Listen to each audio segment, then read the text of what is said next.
दोस्तों ये कहानी ऐसे लड़के के ऊपर आधारित है जो अपने घर गर्मियों में टाइम पास करने आता है, लेकिन टाइम पास के चक्कर में वो अपने ही घर की नौकरानी का खाता खोलकर उसकी गुलक में अपना प्रोटीन शेक डाल देता है। तो चलिए देखते हैं इस नौजवान और प्यासी नौकरानी की कहानी। फिल्म की शुरुआत में हम पप्पू पिटारा को देखते हैं जो अभी अभी 18 साल का हुआ था। पप्पू पिटारा अपने डेड के घर छुट्टियां बिताने के लिए आता है, लेकिन पप्पू के अपने डेड डेविड से बिल्कुल भी नहीं बनती थी। डेविड पप्पू पिटारा से बात करने की ट्राई करता है, लेकिन पप्पू पिटारा अपने डेड से अच्छे से बात तक नहीं करता। साला ऐसी औलाद मेरे हो तो साले की गैंड में घुसन मारता। इसके बाद पप्पू पिटारा घर के अंदर जाकर रेस्ट करने लगता है। अगली सुबह जब जैक अपनी लाइफ को दुआ कर रहा था, तभी उसकी नजर गार्डन में एक खूबसूरत जवान लड़की पर पड़ती है, जिसको देखकर पप्पू पिटारा का कालिया नाग फड़फड़ाहट करने लगा था। इसलिए जैक उस लड़की को देखने के लिए गार्डन में जाता है, जहाँ जाकर पप्पू पिटारा उसको देख रहा था। तभी उसके डेड भी वहाँ आ चुके थे। वो पप्पू पिटारा को बताते हैं कि बेटा इतना घूरने की जरूरत नहीं है, ये हमारे घर की नई मेड सोफिया है। फिर डेविड पप्पू पिटारा और सोफिया को इस दूसरे से इंट्रोड्यूस करवाता है, जिसके बाद पप्पू पिटारा अपना कैमरा लेकर बाहर फोटो खींचने के लिए जाता है, क्योंकि पप्पू को फोटो खींचने का बहुत शौक था। पप्पू पिटारा जब वापस घर आता है तो उसकी मुलाकात वापस सोफिया से होती है, जहाँ ये दोनों आपस में बातें करने लगते हैं। सोफिया पप्पू पिटारा से उसके बारे में पूछने लगी, तो पप्पू पिटारा भी सोफिया को बताने लगता है कि बचपन में उसकी मोम की डेथ हो गई थी और उसके डेड ने दूसरी शादी कर ली थी। बट पप्पू पिटारा को अपनी स्टेप मोम बिल्कुल भी पसंद नहीं है और इसी कारण उसकी डेविड से नहीं बनती है। ये सुनकर सोफिया को अच्छा नहीं लगता। इसके बाद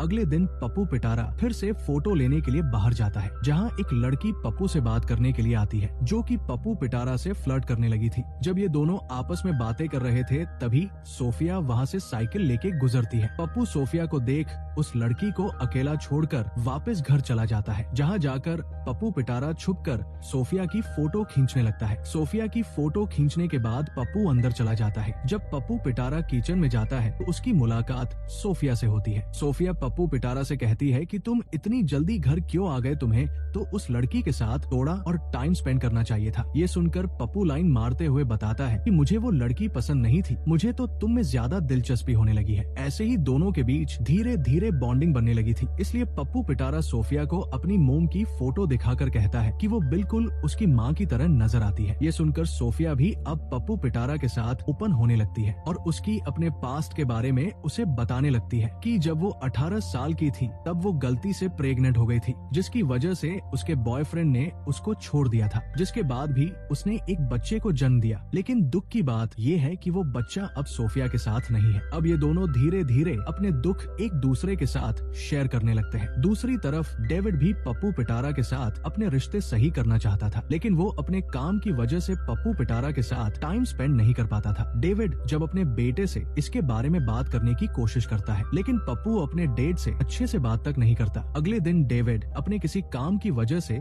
सिटी से बाहर चला जाता है, जिससे घर पर पप्पू और सोफिया अकेले रह गए थे। सोफिया पप्पू से बोलती है कि अबे छेडुमल, तेरे डेड तुझसे बहुत प्यार करते हैं, इसलिए तुझे उनसे प्यार से बात करनी चाहिए। लेकिन पप्पू पिटारा सोफिया की बात का ज्यादा लोड नहीं लेता और अपने रूम में सोने के लिए चला जाता है। पप्पू सोते हुए सोफिया की फोटो को जूम करके देखने लगता है और सोफिया को देख कर अपने प्रोटीन को पानी की तरह बहा देता है, जिसे तुम हर दिन बहा देते हो। एक हॉट लड़की दिखी नहीं और प्रोटीन बाहर। अगले दिन सोफिया का एक्स बीएफ उससे मिलने के लिए आया था। वो दोनों आपस में बातें करने लगते हैं, लेकिन उनकी बातें पप्पू पिटारा भी छुप कर सुन रहा था। सोफिया का एक्स बीएफ उससे कहता है कि आज भी वो उससे उतना ही प्यार करता है जितना वो पहले करता था। अगर तुम चाहो तो हम पहले की तरह साथ में अपने रिश्ते को आगे बढ़ा सकते हैं। पर सोफिया उसके साथ अब रहना नहीं चाहती थी, इसलिए वो उसे मना कर देती है। ये सुनकर सोफिया का एक्स वहाँ से रफू चक्कर हो गया था। अब अगले दिन पप्पू का बर्थडे था। पप्पू जब किचन में आता है तो सोफिया से बर्थडे विश करती है। ये सुनकर पप्पू सोफिया से कहता है कि मैं तुम्हें हग करना चाहता हूँ। ये सुनकर सोफिया से मना कर देती है, लेकिन पप्पू का काला नाग तो उछल कूद कर रहा था, इसलिए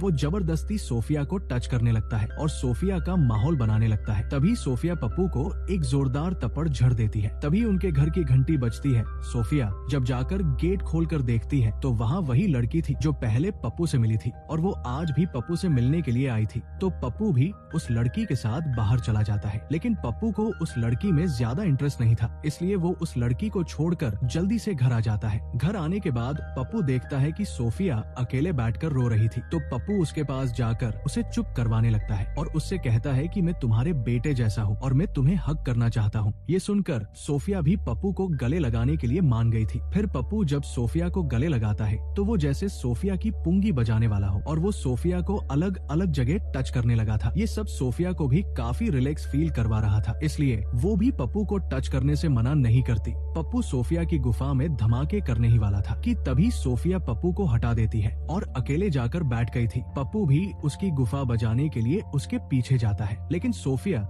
उससे कहती है कि मैं तुम्हारी माँ जैसी हूँ, तुम मेरे साथ ऐसा नहीं कर सकते और मैं तुमसे उम्र में काफी ज्यादा बड़ी हूँ और ये सब गलत है। लेकिन पप्पू सोफिया की प्यास बुझाने के लिए उससे मनाने की ट्राई करने लगता है। पप्पू की बातें सुनकर सोफिया भी मान जाती है कि एक बार करने में क्या ही जाता है, जिसके बाद पप्पू अच्छे से सोफिया की गुफा में धमाके करता है। धमाके करने के बाद सोफिया पप्पू को समझाने लगती है कि तुम्हारे डैड तुमसे बहुत प्यार करते हैं, इसलिए तुम्हें अपने डैड से अच्छे से बात करनी चाहिए। फिर अगले दिन सोफिया किचन में काम कर रही थी तो पप्पू पीछे से जाकर सोफिया के पास जाकर उसका माहौल बनाने लगता है। तभी पप्पू के डैड भी घर पर आ जाते हैं तो सोफिया जल्दी से अपने कपड़े सही करके अपना काम करने में लगती।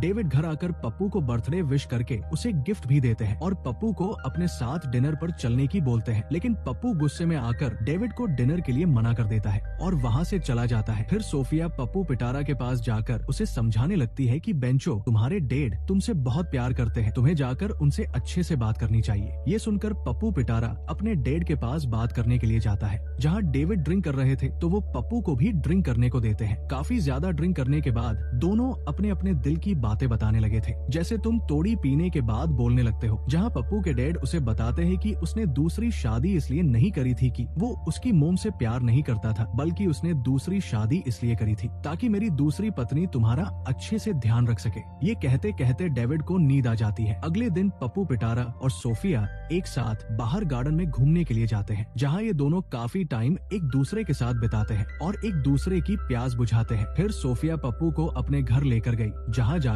वो पप्पू को बताती है कि उसका बच्चा छोटा था तब रोड एक्सीडेंट में मारा गया था। ये सुनकर पप्पू सोफिया की गुफा में धमाके करके शांत करता है। इसके बाद पप्पू पिटारा अपने घर आता है और कुछ सोचने लगता है, क्योंकि उसकी छुट्टियां अब खत्म हो चुकी थी और उसको अब वापस जाना था। इसलिए पप्पू अपना बैग तैयार करने लगता है और जाने से पहले सोफिया के पास जाकर उसको जोरदार तरीके से किस करके लास्ट बार ताबड़तोड़ तरीके से एक दूसरे की गुफा में धमाके करता है। सोफिया को खुश करने के बाद पप्पू अपने डैड के पास जाकर उनको अपने गले से लगा लेता है, क्योंकि अब पप्पू अपने डैड से नाराज नहीं था। फिर पप्पू पिटारा अपने डैड के घर से चला जाता है। अगले दिन सोफिया अपनी मोम से मिलने जाती है, जहां वो अपनी मोम को बताती है कि वो प्रेग्नेंट है। ये सुनकर सोफिया की मोम उसको गले लगाकर रोने लगती है। यहाँ हमें पता चलता है कि ये बच्चा किसी और का नहीं बल्कि पप्पू पिटारा का ही था, जिसने सोफिया की गुफा में अपना पिटारा खोल डाला था और यही इस मूवी की हैप्पी एंडिंग हो जाती है। नेक्स्ट पार्ट देखने के लिए चैनल को सब्सक्राइब कर ले। Thanks for watching.